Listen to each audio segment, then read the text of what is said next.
TD Nation, we are back once again in the studio with another video, and it's gonna be a little bit different because I know usually we talk about movies and just general media unrelating to social media and things of that nature, but hey, we decided to switch it up, man. You know, this is a pop culture show after all, so broadening our horizons once again.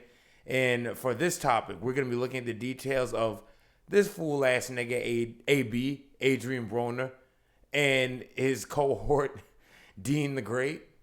Now, our audience, to a degree, may be familiar with them because we kind of reside in the same realm that kind of covers or speaks on this, I guess, just general, just internet culture to a degree. Yep.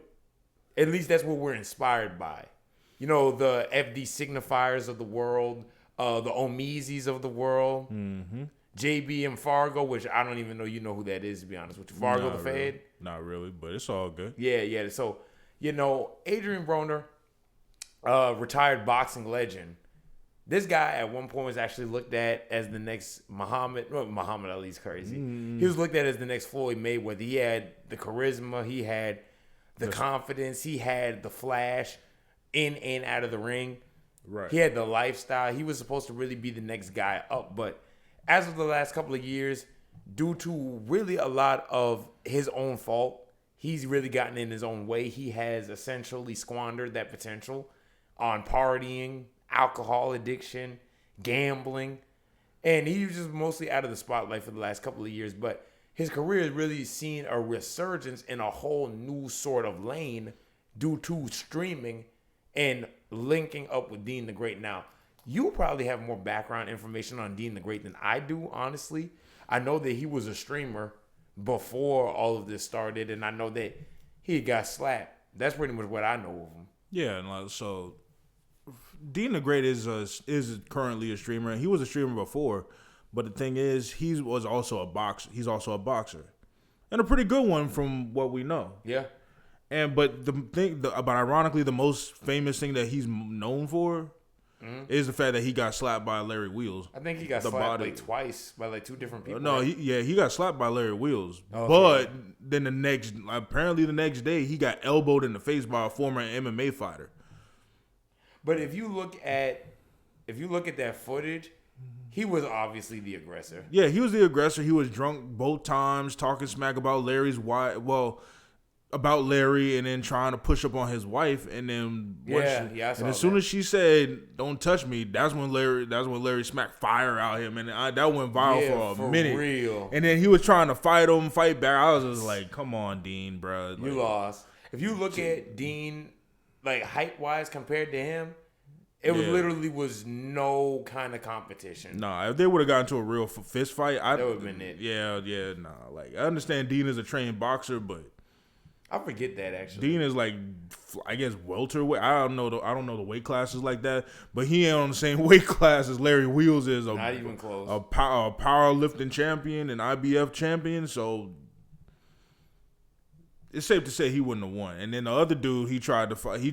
That's when he really tried to fight back. I'm not sure if he tried to fight back on Larry, but he tried to fight the other dude who elbowed him in the face. Because he was threatening him. He was telling him how he would make a clip out of him and this, that, and the third, when all the guy was doing was being nice. Mm-hmm. And then once he had threatened him, that's when the elbow flew, and then that's when Dean really tried to go hit him with hammer fists on his back and whatever. Doing the most, yeah. And ever since then, I guess he's kind of, I don't know, cleaned up his act. Like, keep in mind, I don't really watch this dude. Not really. I just heard everything that's going on with him and Adrien Broner and the whole slap and elbow situation. But I guess he's doing about the same as what he used to, except not trying to get slapped no more. Yeah, and the same streaming, clout chasing. Yeah, same old kick on kick. You know what I'm saying? Like, but yeah, but back to Adrien Broner, like you said, he was Floyd Mayweather was like a big brother to him. Basically, yeah, that was like his protege. Exactly, and it's like I was a fan of Adrien Broner for a while. Like, I love boxing and combat sports too, so. And AB was like that. He was, and it's just not. So was Antonio Brown. But the thing is, ironically, with their initials, they kind of have the same somewhat rise and fall. Because speaking of Floyd, like, not even to cut you off, but Floyd's going through his own foolishness right now too. Apparently, Floyd is broke. Right. You heard about that? Mind you, this is somebody who didn't make just millions. He made billions in his career. $1 billion career. Yeah. You remember that video that came out a few years ago where Floyd, for whatever reason on Insta, he was flexing all the watches he had? He said when he goes on vacation, oh, my fault, vacation for 30 days, bring 30 watches.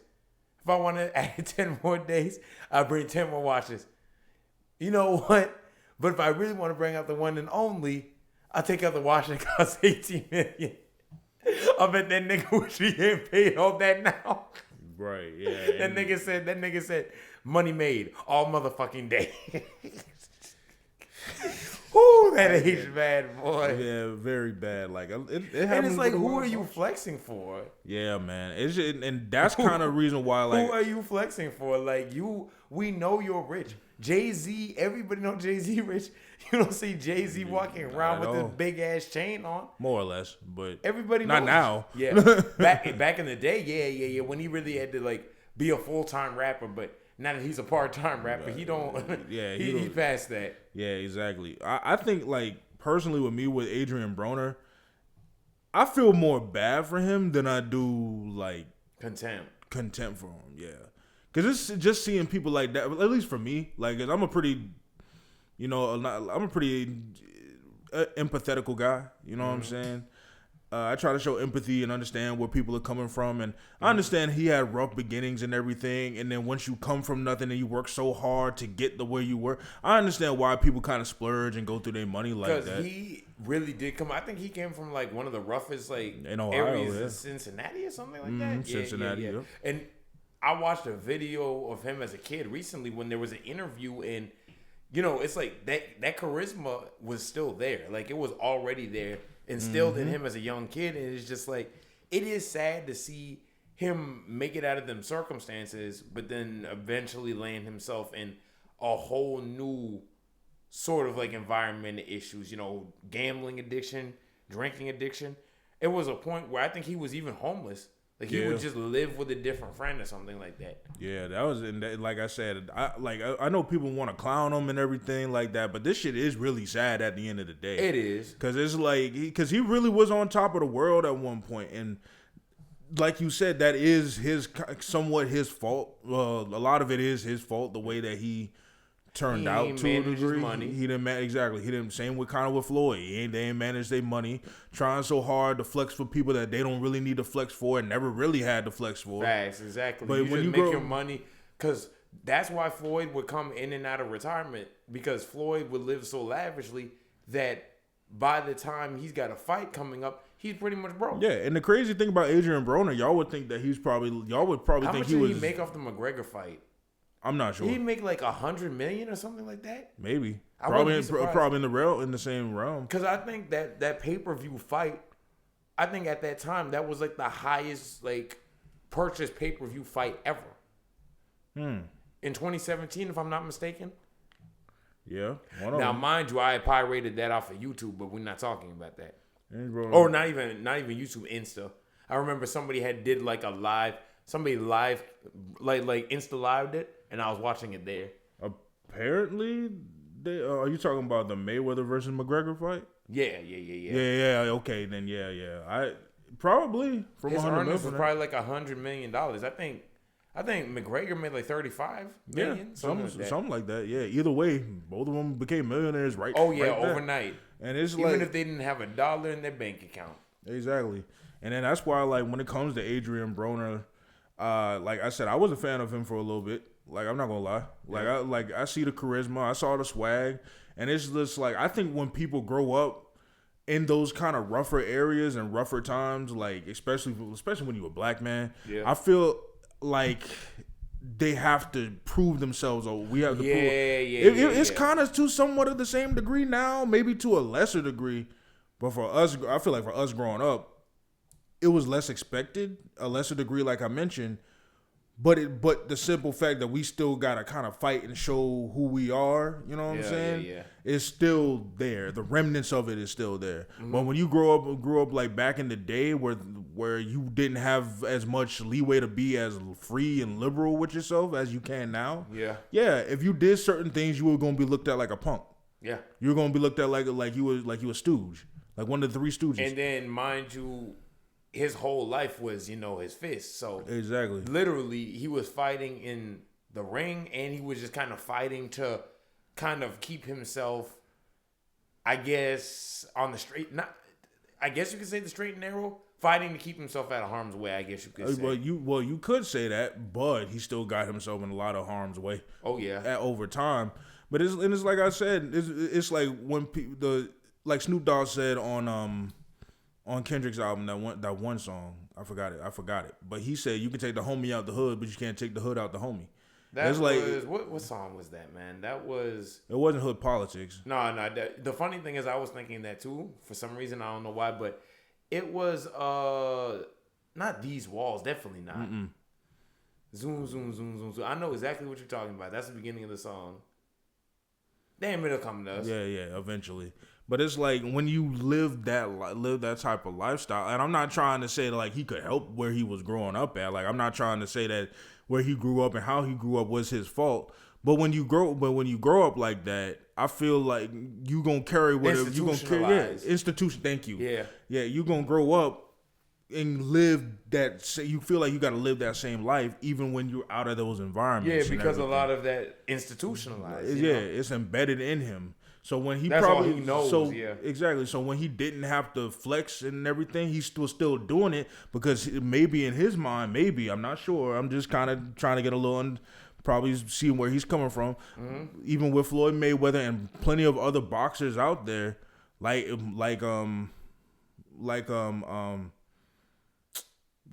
what's his name? I think they called him the Bronze Bomber. I forgot the name of the. I couldn't tell you. Either way, but y'all know who I'm talking about in the comments anyway.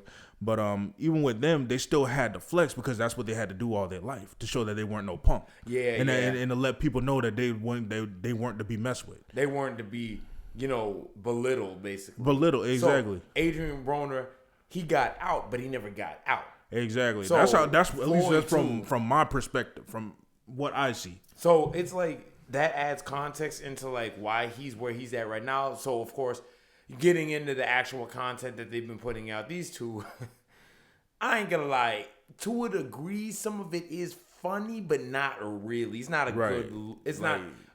It's like an awkward type funny. It's. I ain't gonna lie. It's definitely detestable because, first of all, the way he's treating women, he's putting women in very, very uncomfortable situations. A woman is not to ever be made to feel uncomfortable, and unfortunately, he's done that plenty of times, both of them. And people be like, oh, well, they put themselves in that environment. That doesn't excuse the behavior at the end of the day. Oh, well, he's an alcoholic. That doesn't excuse the behavior at the end of the day, because that a woman is a human being. Right. A woman is to be treated with respect, and a woman is to be treated with integrity. So for you to be in there making these women uncomfortable and to not care that you're making them uncomfortable. Exactly. To continue the behavior. It's like seeing every other woman as like a hoe. Literally. Because I remember when I was first hearing about this, about in May, so about 2 months ago. Matter of fact, I remember exactly when I first heard about it. Because I was in Colombia.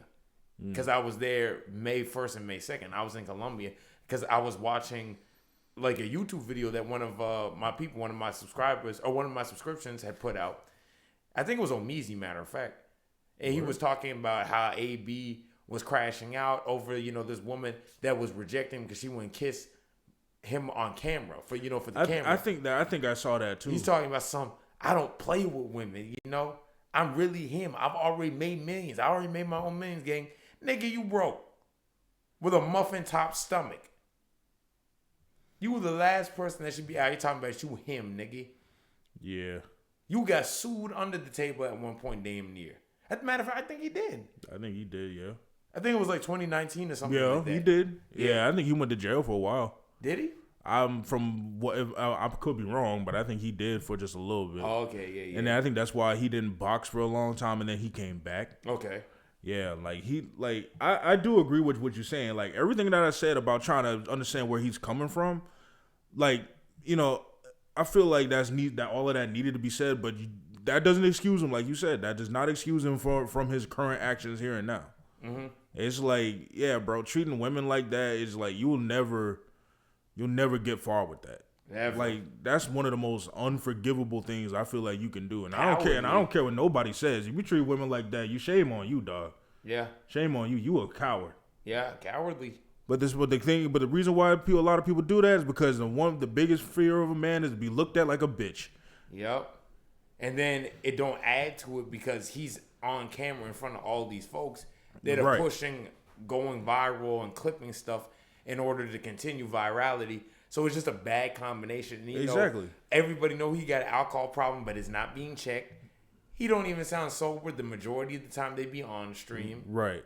Now, what really was crazy, and this is another indication that he need help, when he was talking about when he was trying to fight Dean, like what I sent you last week. Yep. You trying to get busy, my nigga? I'm not gonna lie, I've been saying that all week since. You trying to get busy, bruh?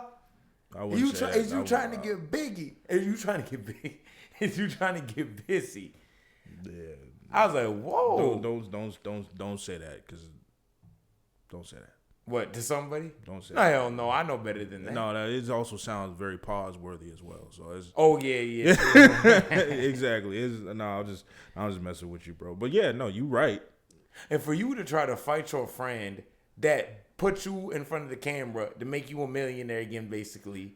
Right. That's crazy. But a lot of people were saying that this was fake though. Oh yeah, a lot of people thinking it's staged. I wouldn't be surprised because these two kind of operate in the same realm and style as somebody like Blueface, where basically they're just anything to go viral. So I wouldn't put that past them that they orchestrated that whole thing. Right, because that's the whole reason why Blueface even became a rapper, is just to go viral and just for the money. Literally, because he never took his craft serious. Let's be real. Not at all, and it was terrible. Oh. It was no, fuck that. It was terrible. It was fun for his time, but it wasn't necessarily great. Yeah. It's pretty much he's like a male Sexy Red, bruh. You know his music is bad, and all y'all, I don't care what nobody say. All y'all know her music is bad, and his music is bad. Y'all just go along with it because it vibes. And I'm not gonna lie, I like Tatiana too. It was okay for her time. Yeah. So not trying to be a hypocrite. He had other stuff too, but that was definitely the one that really put him on. Yeah, like in rapping off beat and everything. Oh yeah, purposely. Like, but that was his style though. That idea, he purposely raps off beat. Yeah, respect, but it was terrible. Yeah. But I wouldn't be surprised if it was staged though, for real. Because I'll put it like this: I think Dean really enables a lot of this shit. Oh, he 100%. Yeah, he enables a lot of the stuff that Adrien Broner does. Like, I feel like if Adrien Broner were to seriously try and go get help, I think he would get it. Like, I think he needs to. Like, he needs to stop wasting his life like this. For real. Because it looks crazy, and he's not going to stop until he gets in trouble again. Exactly. Shoot, and he ain't going to stop until until somebody gives him a real reason to stop. Because the thing is, craziest thing with Adrien Broner, you would think he was older than he actually is. You want to guess how old he is? He's 36, isn't it? Exactly. He's 36. He's not even that old. I thought he was 40-something the last time I saw him. Yeah, no, for real. Especially with that beard, too. With the beard and the belly and he don't look good. He looked like one of them uncles at the damn cookout. Exactly. Funny enough, 4th of July. Happy 4th, y'all. Oh, I could have beat LeBron at one point. Yeah, that's exactly what that's exactly how he looks. Like, he looks absolutely horrible.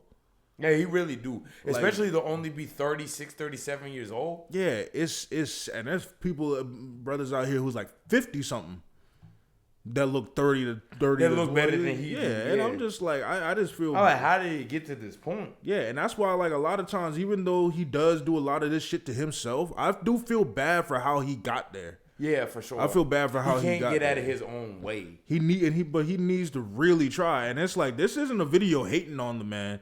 This ain't really a video like calling him out on his. Well, yeah, actually, it is calling him out on his bullshit. But it's not a video about putting him down and hating on him. Mm-hmm. Really, from my perspective, I don't know. But I really just do hope that this man does get the help that he needs. Like, all jokes before aside, it's too late, I agree with that. Because it's super sad to see a man of his caliber go from where he was at his peak to yeah, exactly. It's like watching Kanye go from being the biggest, most respected hip hop artist, really artist in the world, to now you over here sitting next to this nigga Sneeko? How does that happen? Yeah. Sneeko's another one. Sneeko ain't That's shit. a whole different subject right there. Not real. Yeah, okay, but the scenario is still the same. Sneeko enabling bullshit. Oh yeah, like a lot, sure. That's what a lot of them do. Yeah, a lot of these screen streamers, Aiden Ross, Sneeko, damn. Oh, I forgot about him. Andrew Tate, and a lot of these other streamers instigate a bunch of bullshit that shouldn't happen, all for clicks, man. These people are like sociopaths out here. Oh, and I don't care what nobody say. I thought I heard something. But nah, I just think that like these people really are just. I don't even think Dean is really even his friend. He's just using. I think he's just using them because I really don't believe that people will watch Dean without AB. You think people? No. Will watch AB or without Dean, or what? Watch Dean without AB. I think I say it all the way around. You think people will watch? You think people will still be watching Dean without AB? Yeah, people were watching Dean anyway. Oh yeah, true. But do you think? Actually, you might be right. Yeah, people were watching Dean. Who is AB to a lot of these people, other than a washed-up boxer to them? That is true. Who Dean because he's probably not even from that same realm too. That's another thing. Exactly, who Dean can exploit. Yeah. Like that's what a lot of these streamers do nowadays. Now there are good streamers out here, like all of AMP, Speed, Cash, yeah, Flight. And that's all I can. I'm sure there's more than that, but those are just some off the top of our head. You know what I'm saying? That really grew up and really started being a more positive light for the community more than anything. But you got these other cats like we mentioned, like Aiden Ross and Sneeko and so on and so forth, out here really just taking stuff and just trying to turn it in and exploit it rather than showing what they got or showing their own craft, like we just mentioned, Flight and Cash do and AMP do, because you don't never really see. Kai and them really like exploiting people like that and trying to embarrass people. Because I mean, when you the most successful person in the room, you don't really need to do that anyways. Right, but a lot of people do, even if they are the most successful. So to see it from Kai, I'll give him praise for that. But man, but that's all I pretty much got to say, bro. Yeah, I would agree. I don't really have much to say either. I really do hope he get the help he need, because even though it's foolishness. I mean, it's like, at the end of the day, it's a man struggling. So let's turn the camera off and get this man into rehab or something like that. Please, bro. Please. But with that being said, man, I've been Jay. And this has been Rodney. We're LATD. We got more videos coming soon, man. Stay tuned. Look at the details, y'all. Peace.